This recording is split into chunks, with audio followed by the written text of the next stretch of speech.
botana bino bino baso tuzuli bakuli susa kolanda manaka ya Canal Congo télévision nzela ya émission lisolo ya banganga lisolo banganga ezali moko émission oyo mesani koleka awa chaque 22h30 tika kolonzambe apambola bino bino so bato zo libakwa kolanda biso pe bobenga biso mubenga bina biso lelo azali bongo musali nzambe Pasteur Serge Taboko ya église la montagne de la transfiguration oyo zo mingi penza na quartier Kauka mingi penza na commune ya Kalamo ndemo benga biso apoko lelo to komeka kobeta masolo ya politique ndenge mboka ezali kotambola pe to kosukisa na maematali ma bongisi to milulu oyo bazali ko bongisa mikolo mizali ko ya na kati ya église na bango kuna oyo zamina avenue frontière mbote Pasteur Serge Taboko mbote Pasteur Raphaël okoko pesa batumba leto misato mbote bazuli bakoko na biso na butu ya lelo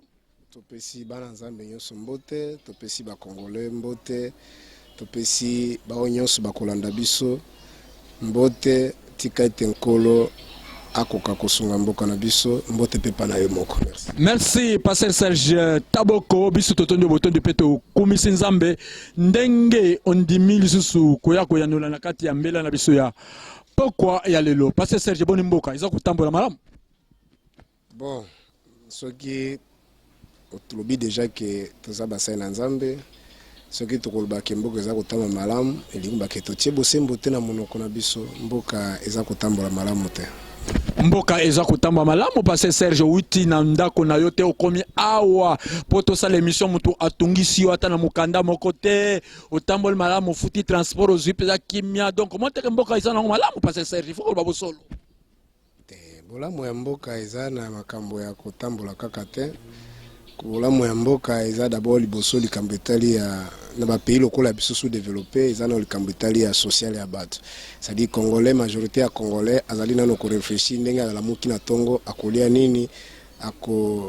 akozo transport ndenge nini akomela mai ndenge nini de sans tenir compte kutu na courant pour se bamisusu kutu bazana Kinshasa me bamona bango courant te lokota bana ba intérieur mais ba besoin na no primaire wana eza kosimba te alors koloba ke ça tenir compte baza ba maladie na ba hôpitaux tout ça bazo souffrir na ba prison donc ce qui ezala ki kimboka na biso makambo ezo tambola mbe ba congolais bazo kenda ko kunyokola ka bango na bamboka ba paya ndenge toza komona te nga ezala bongo te mais ba congolais baza kunyokola bango na mboka ba paya ndenge lobi meto komona pe ba paya batondi meke na kati ekolo Congo démocratique la kisik mboka peza na kimia parce que ce mboka ezala kana kimia te soki pasi to minyoko ke batu baza kolala mabe batu baza kolia mabende batu komona pe bilonga ba paya te loko ba libanais ba pakistanais bande ko na biso mingi mpe na ba west africain batondi na kati ya ngwa mukonzikisha ça Pasteur Serge Taboko na kosepela vraiment na bolingo nyonso ona zana ona bana nzambe na bakongo bazolanda biso lokola tozana milulu to loba mingi penda makambo etali ya milulu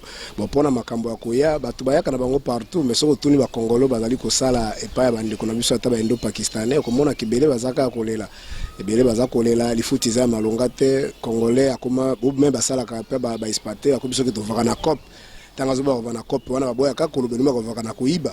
C'est pourquoi ce qui est dans supermarché, même les hommes na bâti la kabango, mutazo lingabi mabazo contrôler tina kacha bilamba pour na koba ke Congolais comme moyibi.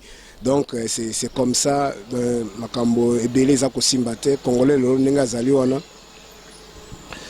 soki ke obeli et que ke na hôpital oza na mbongo te okokufa pamba te maladi tango yaka etuna ka test ke Pasteur Serge Pasteur Serafes ozana mbongo na ndako malade ko elo brisk mais tozana mboko soko komi na hôpital Songolo Pakala ozana mbongo te ba kosimba kuto te ba kotala na ti okufina donc makambo nyonso même na bane uti koleka c'est-à-dire na bane ti to koma na ba débit 90 na makambo na mboko ezalaka te ezalaki biso te biko obela même na école il y avait même des écoles au moins hôpitaux ezalaki obeli pe ba mimi ota musuba ke batiki ko biso tanga bekole katuba mimi na hôpital ya ki ya catholique bo kenda kuna ba soigner mutu osomona donc tozala kile mususu mona boye même na classe bana bakosi sana fait de l'année boye école ezopesa bana ta musuma ba gratification ko encourager bango na ba cadeau mais les lonyo c'est le contraire de rien ne marche donc il faut to bunda mpo mboka na biso ko ka kotelema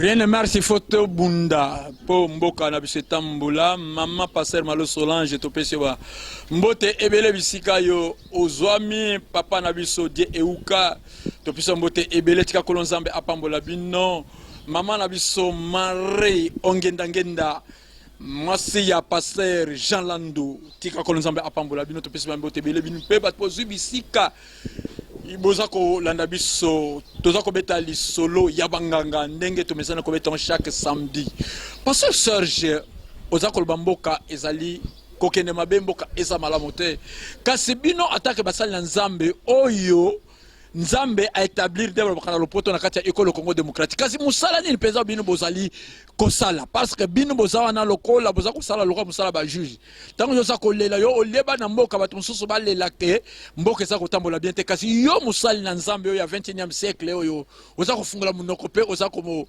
lobake mboka eza kotambola malamu te si ba o bazuli baka kolanda biso bana ya Congo bana boko yo bino ozali kokamba kuna bakolobane.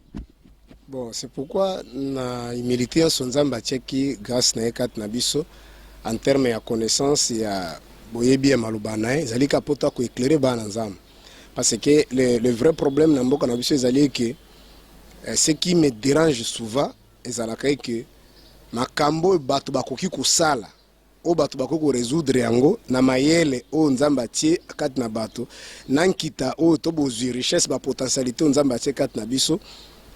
Mais ezali le contraire comme on a que depuis tozwi indépendance kino lelo une minorité ya bato nde bazali ko sa servir bazali ko bika na yango ko zona yango ko dondwa na yango mais majorité ya ba congolais bazali ko bika na kati ya pasi.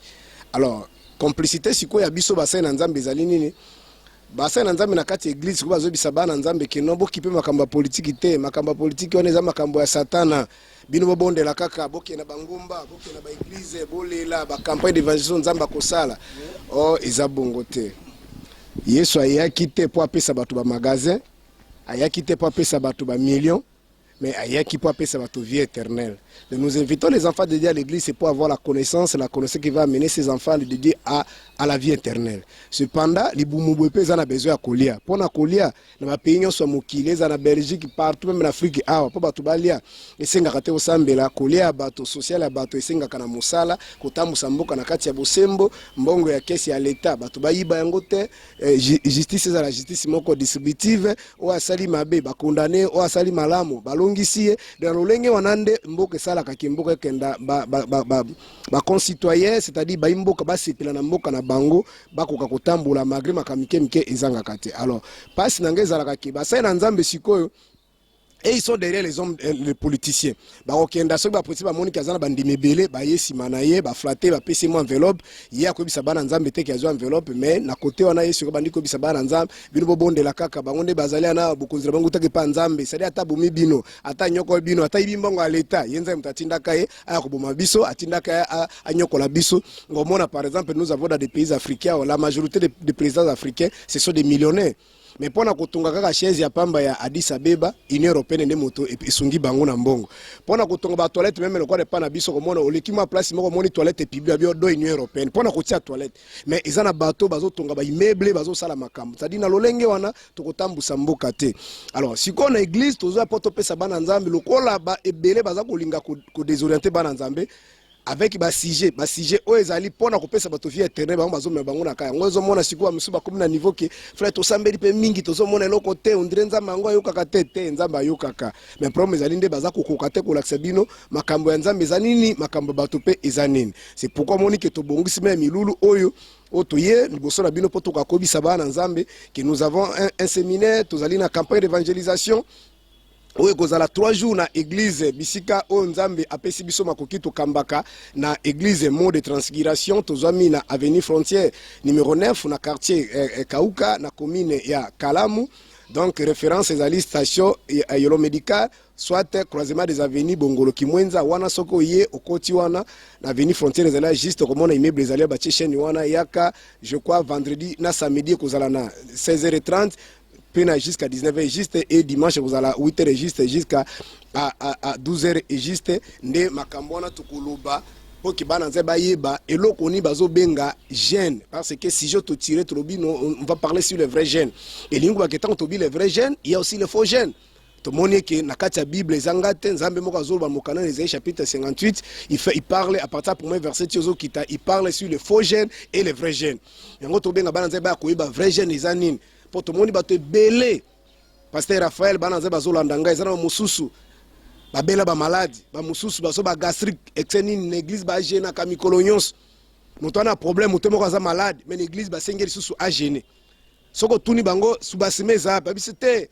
na Marc chapitre 9 otala na Matthieu chapitre 17 tango Jésus ayaki akutaki papa moko aki na mwana na bandai ko azalaki na lobaka épileptique alors mwana bandai ko kime ayebisi ba disi ba bonde la pona yeba pesa ki solution te tango Jésus aye abondri pona mwana na biki après Jésus bisi ba ekoli na ye ayebisi alobi ke milimo bimaka na prière pe na jeûne yango nde to saka ba jeûne na prière mais tango ko tanga version malamu na biki ko ya oya ko yoka makambo na profondeur mais yo moko na ndako tango zo tanga na Matthieu chapitre 17 wana à partir verset 14 autant na Marc chapitre 9 wana tango Jésus uti likolango moko mona ke Jésus n'a pas dit au papa topé na papa ya mwana azaki malade. Dieu n'a pas parlé au père du malade, mais Jésus a lobi nde na ba disciple parce que ceux qui gênent nde biki sakamutu ça dit mwana nzamba asale na ka gêne na ndako abika. Oh Jésus abisaki papa ya malade te ni muto aki malade te mais Jésus a dit na baye kolina epo bazala ki incapable ya kosala nini ya kobikisa elingo lobake ba disciple ya Jésus bango bazala lokola ba minganga esengela pesa thérapeutique po malade asa nini abika mais malade akoya kobika te nde Jésus alobi alaki abisi bango ke les gens de peu de foi il n'a pas dit au papa il n'a pas dit à l'enfant au malade ou à l'enfant qui était malade mais lelo comment ni na l'église to mona kanini moto aye malade yende moto bazo tinda iso asa nini a gêné mwana nanda ko moko makambo zo tambola te bazwi babite mwana wana surtout mingi za kaka bana mobala botaki avant to mwana moko ayaki ko vendre pa na bino nde bana na mingi tokanga bango bandoki tambo kene na église kuna o ifo tokota prier 21 jours mwana mkaza na 10 ans na 12 ans na 9 ans yuzo pesa inzala ya 2 jours 3 jours 4 jours ta mwana ko mona bu abi so isoki na ndimi makabazo tunanga ta mususu na kokota banzala ote andimi ne kamba moko ava kutu jeune sila abinga mutu na zandoki pasteur na biso mona lobaki bakangi mwana ndoki tout ça est-ce que ça la vraie gêne ton faux gêne nzokande okomona ke na mokana na Matthieu chapitre 6 à partir verset 16 Jésus mokazo lakisa biso vrai gêne ndenge ezalaka wana ezaka ba partie introductive ako lakisa biso vrai gêne abitango bozo ko gêner ko pesa impression te ke bato oyo baza ko mona yo ba ki ozo gêner tango zo gêner parfumer mutu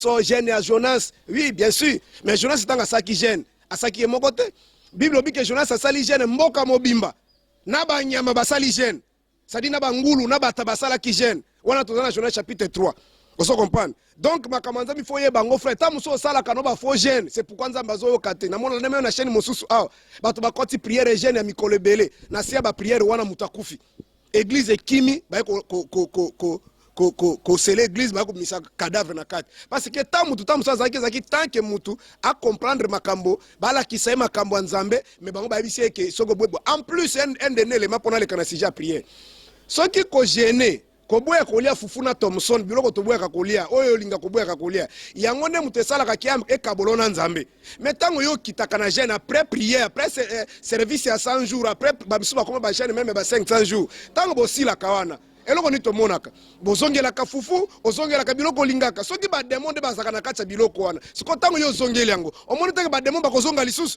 pa ba demon bazaki na kati ya biloko wana donc ça makambo sengeli bala kisayo to boy gêne te mais il faut comprendre c'est pourquoi Dieu parle dans Isaïe chapitre 58 il parle sur la différence entre les vrais gènes et les faux gènes et venez pendant le séminaire vous allez découvrir vous allez comprendre si les gènes sur lesquels vous faites chaque fois dans votre église, si cela est vraiment conforme à la parole, si cela c'est le vrai gène dont la Bible fait allusion. En dehors de ça, un autre élément, on va parler aussi sur la prière. Prière ezanine, tozo mona lelo na kati ya église, biso ezalaki tango tobongoli motema na ba débit ba 90. Ozo mona na église surtout église de réveil. Ezeka ka message enseignement mais lelo na l'église makambo enseignement ezesute soki eza enseignement eza makambo ya ba démon pe pasteur ngo soko tunie papa mutozo te makambo ba démon boye est-ce ozalaka démon ote ozalaka ndoki ote makambo ba demo ebi yango ndenge nini onzamba revelinga bo siko ko pesa biso ata kombo ya 5 ange po ozali serviteur ya nzambe oza serviteur ya satate ndeno bi ba nomba ba kombo ba demo ebele ba kombo ba ange oyebite soka tango ba ange ko tango ka Gabriel Raphaël na Michael asuki wana ba kombo ba ange mosusu ayebite mais ba kombo ba demo akopesa même 300 ko no a demo nyonso na pona ko intimider bato ko effrayer bato osomona bazo ko sata musumana nzambe kendengo ozali wana ba bloka yo ozana ba lien to prier po ba biloko na elongo tango ba lien ki esi yo zalaki bo ba lien liango ezalaki ne salima ki ne ezaki na place nini mais tanga nazo tanga bible nanga na kena mokana na Jérémie na chapitre 31 on se comprend na kena Jérémie chapitre 31 et dans le verset 29 au moment que bible zolo bike na tango ya kala certainement soki ba papa basali mabe malédiction baneko kita wapi epa ya bana mais désormais les lois abongoté na Ézéchiel chapitre 18 verset 20 pardon Ézéchiel chapitre 18 verset 2 bible lobike ba koloba lisusu te na Israël ba papa baliaki ba manga miwiti to ya bololo to ya ngai et que malédiction qui tie pas bana il y a plus de condamnation bien aimé Jésus azolo bango dans Romains chapitre 8, il n'y a plus de condamnation pour ceux qui sont en Christ. Au Solanda. Jean chapitre 8, verset 36. Donc, comment nous sommes tous en Akati en Kolo? Mais nous sommes toujours condamnés. Ne babilo kona to yeba. Prière ngo ezani pe prière wa kendaka ba okena ngomba. Denema na tuko zo même information awa. Mimba ba sanze otiko leka bakangi campus babi ba prière lisusu te. Po bazo kuta makamba bo soto kuna. Bato bazo kana prière mais bana bato bazo zonga na bazemi. Ba misuba kena mangenge linge. Est dans na biso ke nzamba azaka mangenge linge. Mangenge linge ne espace ba teke. Ba teke ba vanda ka déjà kuna banda ba koko na bango. Est-ce que bango ba siba bonga? Bango moko ba vanda ka kuna bazala ba hit mo bango ba bonga. Yonde soko matikuno kende ko bonga. Bongo siko muto aza na États-Unis aza na France. Aza na Paris. Yesu kwa bonde na ngomba nini? Po tangi na Bible wabike Yesu akili kola ngomba. Yozo yoka nini? Yaka o comprendre loko ni bazolo ba prière. Mais au komona que Jésus yemo ka zoloba na Matthieu chapitre 6 à partir du verset 5. Abi si vous voulez prier, à la kisi biso lenga ko prier. Entre dans ta chambre. Prie ton père qui est dans les lieux secrets. Akoyoka yo. Prière ezanine. Jésus bisabiso que tout ce que vous demanderez en priant. Boya to relaxer bino différence entre la prière et la demande. Parce que bien aimé, tam soto saka dans l'église au kaso saka ba prière. Nous on sala ba demande. Laisse-moi te dire qu'il y a la différence entre la prière et la demande. C'est pourquoi Jacques dit vous demandez, vous ne recevez pas parce que vous demandez mal. Donc, bien aimé, il y a la différence entre la prière et la demande. Il y a quand on relaxe prier. Oh, le Thessaloniciens nous dit ceci. Prier sans cesse. Maintenant la prière c'est quoi? Neto komona makamboana. Et les masuka, toi tu qui la pêche nous c'est temps peut-être tout le mituna. On va parler sur la délivrance. Les lots de délivrance et délivrance. Tous en a délivrance. Misuba comme ko pakola mafuta. Misusu banyata bato na mutu. Misusu babeta ne bambata. Misusu bapesa ne babuka lopango. Ba délivrance. Délivrance banda po salaka délivrance. Ok na lani musala nza musala lobi papa. Délivrance ko silaka mukotoko kufa. Mais Jésus lobi boy. Si le fils vous affranchit, vous serez réellement libre. Mais comment yo muto ozali mwana na nzambe mozalaka ka allié ba délivrer ko église no bo délivrer ka janvier ti décembre délivrer ka sikoyo ba demo ba bimaki na janvier ti bo komi décembre ba demo ngo ba kenda ko ba bakisa mi asika ou bien aussi ba demo asika ko zo to ezaka ko ya kalawana okoka ba kei mais mo ki prière susu ya semaine prochaine ba demo ngo bazongi kaka do yango tona besoin ta mususu zo sala makambo o ezata mususu ndenge bana babetaka mitendo o mitendo ezala ngo réalité te. Il y a qu'à comprendre ma cambo. Et pour ton information bien aimée, ce n'est pas le pasteur qui délivre, c'est Dieu qui délivre. Dieu a dit à Moïse, dans Exode chapitre 14, à partir du verset 13 à 14, gardez silence, l'Éternel va vous délivrer, c'est l'Éternel qui délivre. De ma cambo, tu as besoin, moi, qu'on soit comprendre ma cambo nzambi. Merci, pasteur Serge Tabo, commandé Kobalandina Kanti, Boyoki, pasteur. Tokangi biloko mine awa ye alobi kato bada ko tune mutuna na moko milulu wango ebongisa mina kanti ngape na moni na une invitation te mais na bika na pesa nga invitation na pesa voilà OK moi bandeko nga na invitation déjà namoni déjà église mot de transfiguration organise 3 journées d'évangélisation, le vrai jeûne, la prière, la délivrance de l'éternel. Nakati bino bomoni, hein? Bomoni yango na ozala wana. Biso nde to bino ta onyo na lisolo banganga. Biso sala ka sentimate. To sepesa ka pe mutute, to sala likampo to sepesa nzambe. Parce que Serge oiti koloba na moni awa pe na mukanda okomeli le vrai jeûne. Tango yoza koloba le vrai jeûne, ça montre que il y a aussi les faux gènes. Oui, ma faux gène ezali. Exemple, la kisa biso ba faux gènes parce que biso to mekana to zo moi avant go avant to ya kuna na quartier kauka mingi peza na commune ya Kala mungu to yo koyoka malakisi yo me yo meka yo ko la kisa biso nanu. To koyeba faux gènes ndenge nini? To faux gènes ngo esale maka ndenge nini? Faux gène eza d'abord liboso to ba biso ke boya kolia fufu. Boya kolia matembele. Boya kolia ngai ngai po sa nini? Po nzamba sa nini? Ayoka yo. Po ndeto boya kolia wana objectif eza nini? Eza ponzamba sani ayoka biso soko tangi na chapitre 58 okomona ke na verset na pesi wana abike nous gênons pour que notre voix soit entendue en haut pour que nzamba ayoka biso mais soki ke biloko wana ba fufu batembele ndunda biloko lingaka nde kabola ko na nzambe mais après cérémonie après séminaire na bino après campagne d'évangélisation na ndimi to ko tikala na nzalo bada ko liaka lisute ometango yoko zongela biloko wana boboya ki ava bokota prière elinga ke soki ba demo bazaka na kati ya biloko wana yiba ke ba demo bakosani bakozonga mais soko tali par exemple jeune Jésus asalaki na ke rapidement na Marc chapitre 1er à partir à verset 12 à 13 Bible dit que Jésus fut mené par l'esprit dans le désert et quand il gênait il était ensemble avec des animaux sauvages avec des bêtes sauvages mais il était servi par les anges ba ange bazo servi Jésus azo gêné ba ange basani ba servir Marc chapitre 1er verset 12 à 13 ozomona il faut to la question le koni bazolo ba gêne gêne eza nini ozomona peut-être yozo yo kandete biso to boy gêne te mais promesse ando yo kité. OK par exemple dans 1 Corinthiens chapitre 8 1 Corinthiens chapitre 8 nakota encore rapidement ne fils qu'un seul verset 1 Corinthiens chapitre 8 verset 8 balobi boy ce n'est pas un aliment qui nous rapproche de Dieu. Si nous en mangeons, nous n'avons rien de plus. Si nous n'en mangeons pas, nous n'avons rien de moins. Babi ezante ke biloko kolia ne mutesaka nini? E pusaka mutu pembe na nani? Na nzambe. Olia elongola eloko te, olia pete saini. Siko ntango nzambe azoba na gene azoloba na nini? Yango to bengi oyaka, oya koyoka eloko ni bazobenga gene ya nzambe, les gènes, les vrais gènes de l'Éternel. Moïse a gênaki 40 jours et 40 nuits. Élie peut a gênaki, Jésus-Christ peut a gênaki. Baye kolipe ba gênaki. Donc on a qui ça donc bon on peut mitopo ça les autres on peut ils sont montés parce que Serge. Biso to kolobisaka ne makomi. Bato to lobia na ba gênaki mais yo zaki na bangote. Yo yaka to kotango banda ko pise pa na biso avantage musuzo za kanango nini. Biso to za ba église. Ngana zana bangote mais na nzela ya Bible anena bike ba on peut gênaki. Bangonde bo bazolanda biso. Biso to za ba église te zalaka o église na biso batuna kamituna te. Makamanza basala kango débat te. Soko moni mutasala makamanza me débat azala molimo mabe te. Makamanza basala ka débat mutako saote. Jésus est mort à chaque fois qu'il prêchait, les scribes et les pharisiens, les sadducéens lui posaient des questions et il donnait des réponses. Les apôtres, la même chose. Quand ils prêchaient, on leur posait des questions, ils donnaient des réponses. Dans l'acte des apôtres, chapitre 15, on remonte que kuna kutu yaki ba débat des vives discussions. Bande ko sala ba discussion makasi. De biso pas na biso ba débat salaka.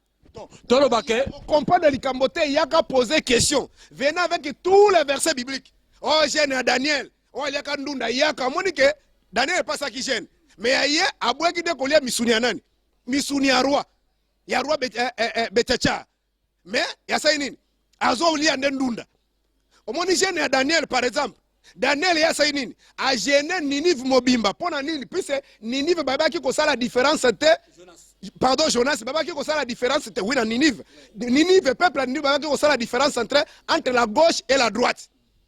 Ndiango Jonas nzambe biso Jonas asa nini basa la gêne mais gêne à Jonas ezalaki kobana na roi tina ba nourrisson tina ba nyama basala ki gêne mais yo sala ka gêne à Jonas bangulu na bino bazolia te bangulu na bino bazo gêner te basoso bazo gêner te bataba bazo gêner te oh gêne à Jonas ko tangi na Jonas chapitre 3 on remonte que peuple mobima na ba nyama na mboka na bano bazo mela mabele basaki nini ba gênaki ozo moni par exemple gêne Esther au moment que bato balata ki nini balata ki sac bato avanda ki na putulu mais jeune ya bino bozo mela miliki Moussou pe ote to sali 100 jours.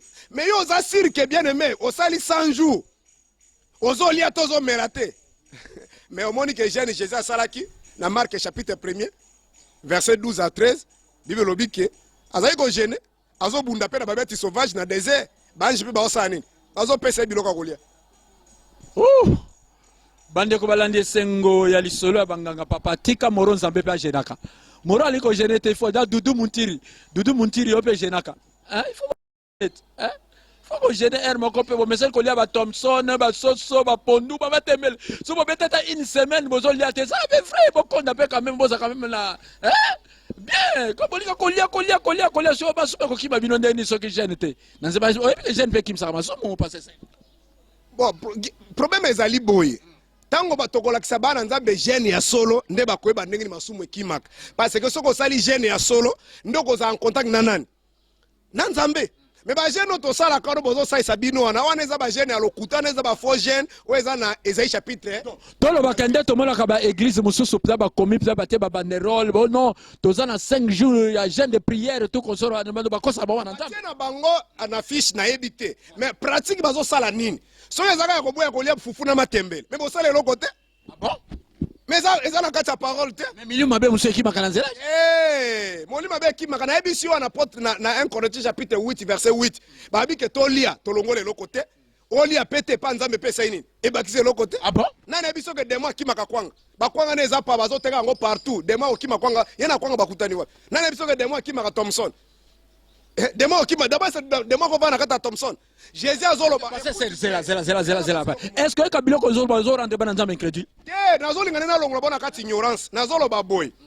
Ezala nzambe ezala demo bavanda kana kati ya bafufu na ba Thompson te. Jésus azoloba boy. Na mokana na Luc chapitre 11. À partir je crois verset 36 mabispa. Abi lorsque l'esprit impur sort dans l'homme. Balobi te que l'esprit impur sort dans les foufous. L'esprit impur sort dans l'homme. Akena kala baliez aride. De molima be vanda na kati ya nini? Na kati ya mutu. Apôtre Paul a quel sous dans 1 Corinthiens chapitre 3 verset 16 ne savez-vous pas que vous êtes le temple de Dieu et que l'esprit de Dieu habite à vous? De molimo nzambe vanda kana kati ya nani? Ezaka na kati ya mutu. Ezaka na kati ya matembelete. Ezaka na kati ya ngolote. Ezaka na kati ya sardinité. Est-ce que mutu nzambe zolo makatozolo? C'est pourquoi mon dit que tozo gêné, tozo sale loko mon côté parce que ba gêné to sa mabe. C'est pourquoi Dieu a dit dans Ésaïe chapitre 58, vous gênez mal. T'as la besoin de gêner à partir du verset 1er, verset 6. Abi vous gênez pour plaire à vos satisfaire à vos pensions. Vous gênez pour vous c'est ma passion abino. Dieu parle ici les vrais gens, tozo bien ngaba nzambe boya nombre, boya ko découvrir les vrais gènes. Les vrais gènes c'est quoi? Olongo na biloko yango munsi ba misusu basala ba gène ba bimana ba estomac. Misusu basala ba gène ba bela ba gastrite. Misusu ba kufa même azaki yemoko d'abord mutazo bela, aza déshydraté. Maina makile za kosila. Mais yo ebisi so asala gène na 7 jours. Malama mutasa nini? Akufi. Ote ezaki volonté nzambe. Nzoka ndebino to bobomi mutu wana. Est-ce que nana zo gêné? Ezo gêné nzoto to zo gêné esprit ya mutu.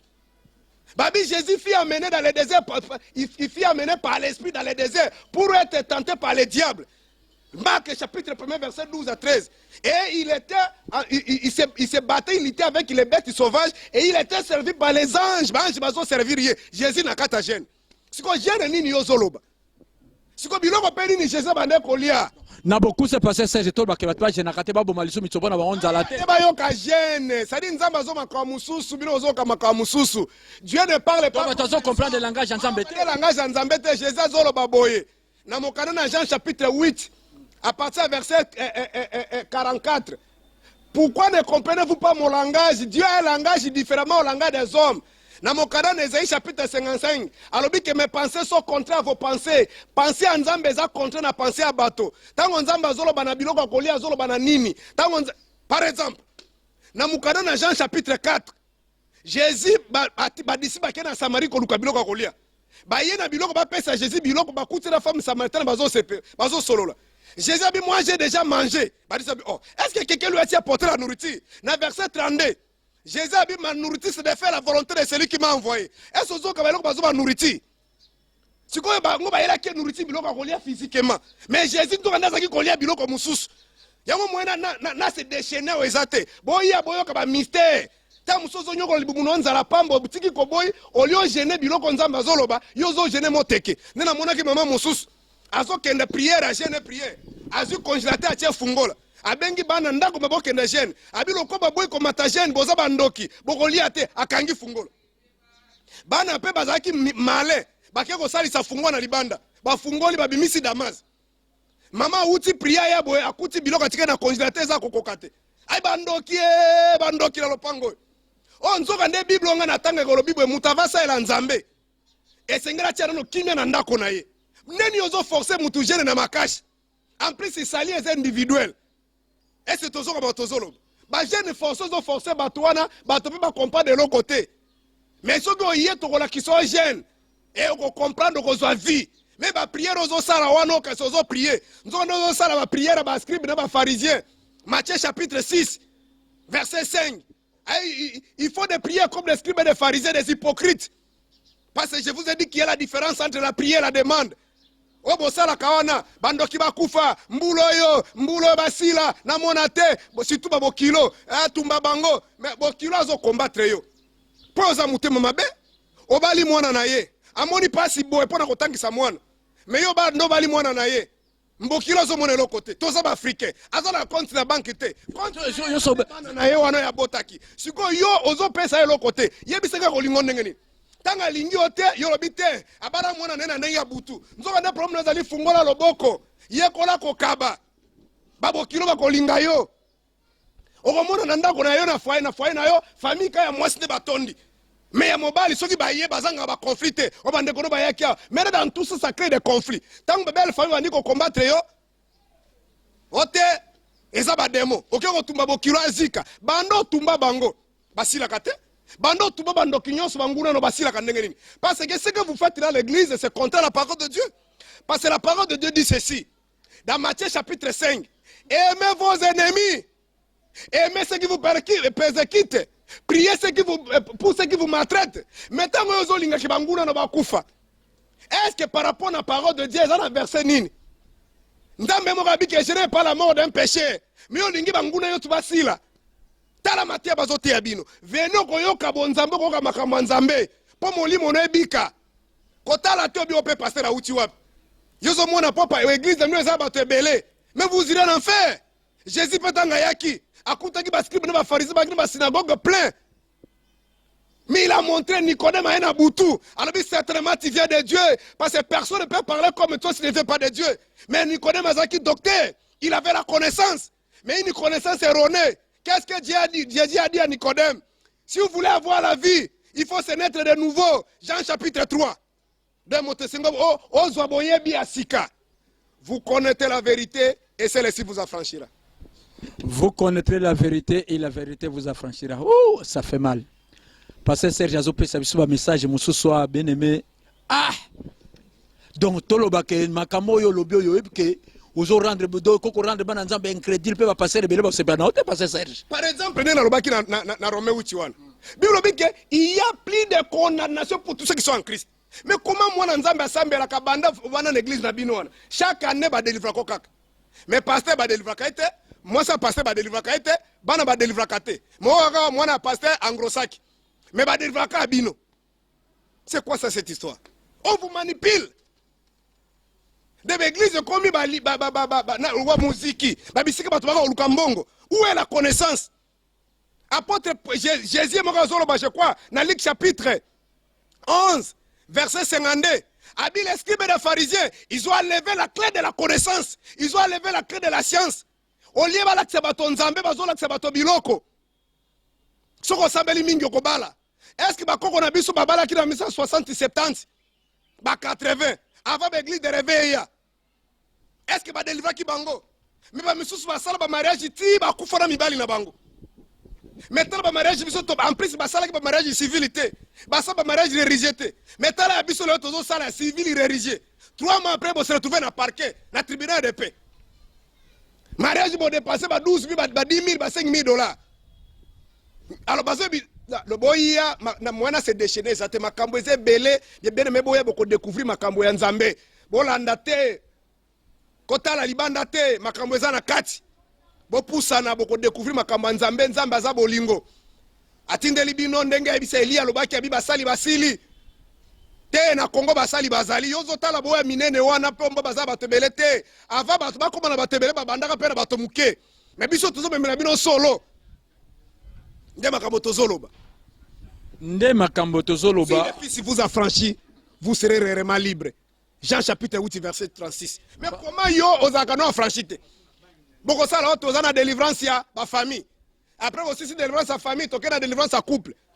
Bon, est-ce que tant tangana ki na sokaf na kura sokaf na 3e secondaire ba baka famille eza composé na nani eza composé na papa na mama mais ndeli bo uti déjà délivrance à famille bo yesu na délivrance à couple eza famille te.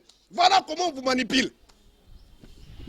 Bandeko balandi eza kopesa mawa koyoka ba message oyo nyonso tu Pasteur Serge nakolanda yo penza ojo obombi mama na likambo oza kotalisa bato kaka le faux gène mais on dirait vrai gène penza eza mais délivrance bato akene mangengenge Pasteur Serge oboyi kaka bato akene lusizila oboyi zamba campus oboyi bato alala ranzala mitoba boma mitobo nzala oboyi bato basambela nebite Pasteur Serge so message nini olingi koyebisa bato nde tozela kaka le premier wana tomeka koyebisa bato parce que ça bato mosusu bakangami baza envoûté eza kosa il faut kodélivrer bango mais jozo boyaka yo bino moto akodélivrer moto te Pasteur Serge papa pasteur ete moto adélivraka nzambe moto adélivraka napesaki Exode chapitre 14 soko olingi na ye meme na acte des apôtres Jean na Pierre